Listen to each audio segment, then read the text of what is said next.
Municipal elections రేపు తప్పితే 2 రోజులే ఉన్నది. 11వ తారీఖు మీ సహాయ సహకారాలు గిట్ట అవసరం. మీ ఉన్న ప్రాంతాలలో మీ ప్రాంతాలలో ఉన్న క్యాండిడేట్కు మీరు బీఆర్ఎస్ క్యాండిడేట్ని గెలిపించుకోవాలి, కొద్దిగా మీ సహకారం అందియాలని చెప్పి మొట్టమొదలు కోరడం జరుగుతూ ఉంది.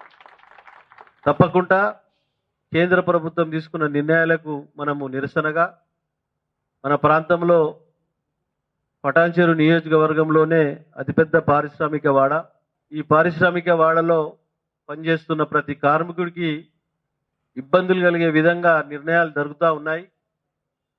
ఎప్పటికప్పుడు మనము బీహార్ అనుకోండి, యూపీ అనుకోండి, ఇక్కడ నార్త్ ఇండియన్ అనుకోండి, ఇక్కడ ఈస్ట్ ఇండియన్ అనుకోండి, మన లోకల్ అనుకోండి, చాలా ప్రాంతాల వారు మనకు ఈ ప్రాంతంలో 28 రాష్ట్రాలలో మన ప్రాంతంలో ఉన్నారు.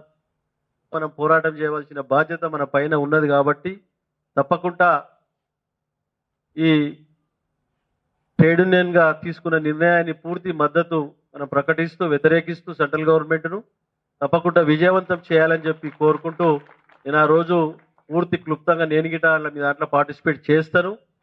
కాబట్టి తక్కువ ఒక 5 నుంచి 10,000 మంది గ్యాదర్ అయ్యేటట్టు చూడండి. ట్రాన్స్పోర్టింగ్ కావాలంటే గిట్ట పెడదాం కార్మికులకు. అది 500, 200లతో పడితే కాదు. మన ప్రాంతంలో నేషనల్ మల్టీనేషనల్ కంపెనీస్ ఉన్నాయి, ఫార్మా కంపెనీ ఉన్నాయి, బల్క్ డ్రగ్ కంపెనీస్ ఉన్నాయి, హార్డ్వేర్ కంపెనీస్ ఉన్నాయి, చిన్న కంపెనీలు ఉన్నాయి, పెద్ద కంపెనీలు ఉన్నాయి, ఆటో కార్మికులు ఉన్నారు. అంతా కార్మికుల బృందం ఉన్నది కాబట్టి దాన్ని పూర్తి స్థాయిలో మీరు గ్యాదర్ చేయండి.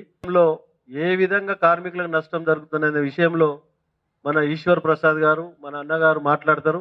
ఆ విషయాలన్నీ గమనించి తోటి కార్మికులకు మీరు వివరించి గ్యాదర్ అయ్యే విధంగా మీరు ప్లాన్ చేసుకొని ముందుకు రావాలని చెప్పి కోరుకుంటూ తప్పకుండా 12వ తారీఖు నాడు మేము గిట్ట నేను అందరితో కార్మిక నాయకులతో మాట్లాడి కార్మికులతో మాట్లాడి వాళ్ళతో మేనేజ్మెంట్ గిట్ట సహకరించమని మేనేజ్మెంట్ వాళ్ళ గిట్ట ఫోన్లు చేసి చెప్పి తప్పకుండా 12వ తారీఖు కార్యక్రమాన్ని విజయవంతం చేయడానికి పూర్తి సహాయ సహకారాలు అందిస్తూ నేను గిట్ట మీ దాంట్లో పార్టిసిపేట్ చేస్తానని తెలియజేస్తూ మీ అందరికీ ప్రత్యేకంగా ధన్యవాదాలు తెలియజేస్తున్నా. థ్యాంక్